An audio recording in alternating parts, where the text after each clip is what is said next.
It is the biggest holiday in the Vietnamese culture. Al año nuevo no se llama Tết Nguyên Đán y es la fiesta más grande del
Dạ vâng, và cảm ơn các bạn đã dành những giây phút trải nghiệm thật quý báu trong cuộc thi Hoa khôi liên trường, và cũng cảm ơn tất cả các bạn bè, gia đình và những người thân yêu đã đến ủng hộ cho 17 thí sinh của chúng ta ngày hôm nay. Và đây là 17 thí sinh với những cái gương mặt cực kỳ xinh đẹp, phải không quý vị? Quý vị ơi, trong 17 cô này quý vị chọn thí sinh số mấy hả? Dạ bên trái của Thái nè, số mấy hả? Alright everybody, who do you think is gonna make it to the top 10? Số mấy hả?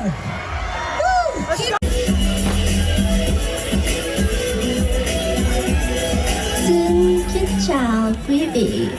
Em tên là Phoebe Lê Vân Kiều. Em là thí sinh số 17. Năm nay em 22 tuổi. Em đã tốt nghiệp ở trường University of Southern California về ngành kinh doanh. Em xin cảm ơn.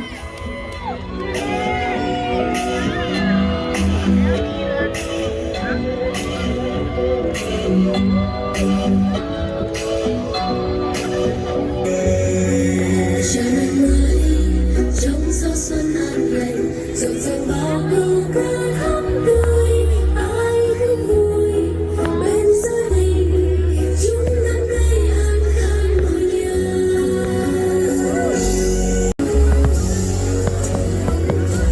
Xin chúc cho bà mẹ cha được luôn sống vui đón xuân bên chân Please welcome contestant number 17, Phoebe Levin Lekiu.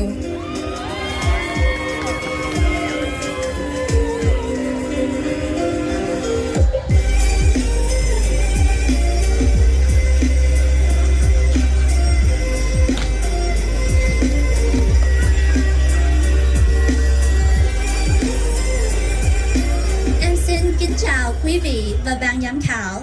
Em tên là Phoebe Lê Vân Kiều và em là thí sinh số 17. Câu ca dao em chọn là non cao cũng có đường trèo, Đường nhiều hiểm nghèo cũng có lối đi. Em xin giải thích bằng tiếng Anh. I've chosen this proverb because at every stage in my life, I've encountered some form of hardship and have always wondered if I would make it through. One pivotal example came about during my sophomore year of college. I just transferred from community college to my dream university, USC. I was excelling in all of my classes, maintained a good social life, and even managed to balance a part-time job on top of it all. But underneath all of that success was an individual struggling with her mental health. I still remember the feeling of being so tired and numb that it was suffocating to even be alive. I remember not being able to communicate the pain I felt to anyone and felt so alone. I didn't know where it was all coming from and felt so ashamed of myself for being sad when I had accomplished so much. However, looking back, I realized that my depression was an accumulation of many things. While I might have attended a prestigious university and had people who were proudly supporting my dreams, I didn't know if everything I was doing was for myself or for the validation of others. Growing up in Vietnamese culture, it was always very hard for me to express my emotions because mental health is this stigmatized idea that is always swept under the rug. Being fortunate enough to be born and raised in America and learning about the struggles that my parents went through made me believe that my problems just weren't important.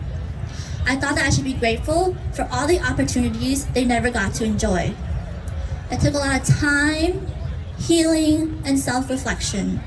But I eventually learned that while my difficulties will never be the same as my parents, it doesn't mean that they are any less important or valid.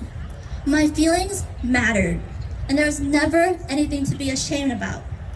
I am proud to have overcome this difficulty and to be here on this stage raising awareness about the importance of mental health. I hope that by sharing my story, it has already brought you one step closer to healing.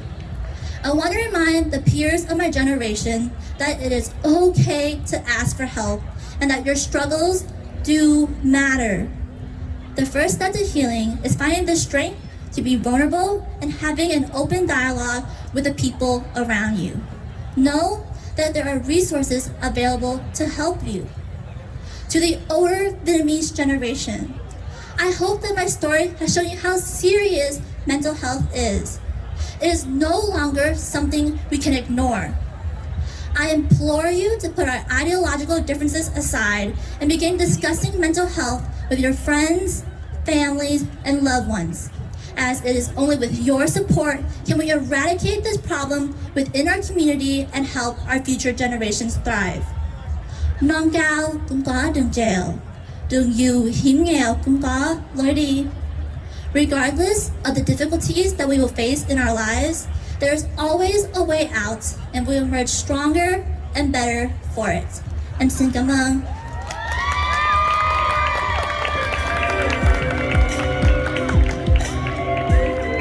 Let's give her another round of applause for contestant number 17, Phoebe Levan Legiu.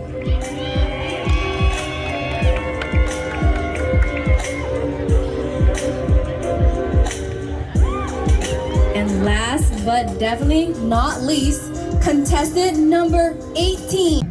Số 3, Phoebe Nguyễn Trân.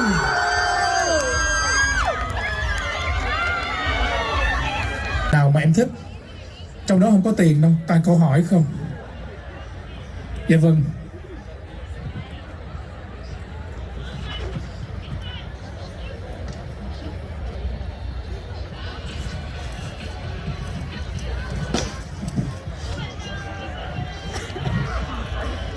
What is one life lesson that struck home for you last year that you would like to bring into the new year? Lê Thái xin phép đọc lại bằng tiếng Việt. Một bài học đáng nhớ nào trong năm qua mà em muốn mang sang năm mới? Em xin cảm ơn MC cho câu hỏi này. Em xin trả lời bằng tiếng Anh. One lesson that I learned within the past year is that Life is short, and you should never hold any grudges. Given last year was filled with the pandemic and we've lost so many valuable and important people, I realized how short life can be. Growing up, I've always been someone who held grudges, and when I was mad, I stayed mad until they would apologize. However, seeing how easy it is for life to go away, I realized that I had to mature a lot. I had to put my differences aside because you never know when someone can just disappear from your life forever. It hit me home most recently because, well, fortunately, it was not within my personal family. A relative of mine, her friend lost their child just recently. And I remember being so shocked because my relative had told me she just saw this person a couple days ago and now they're gone. This last year has taught me how powerful and how short life is and how we should continue to value each and each other every way. It is time to put aside our differences and our hate and to remember to love each other because you never know when someone will be gone. Em xin cảm ơn. Vâng, xin cảm ơn câu trả lời rất xúc động của thí sinh mang số danh số 17.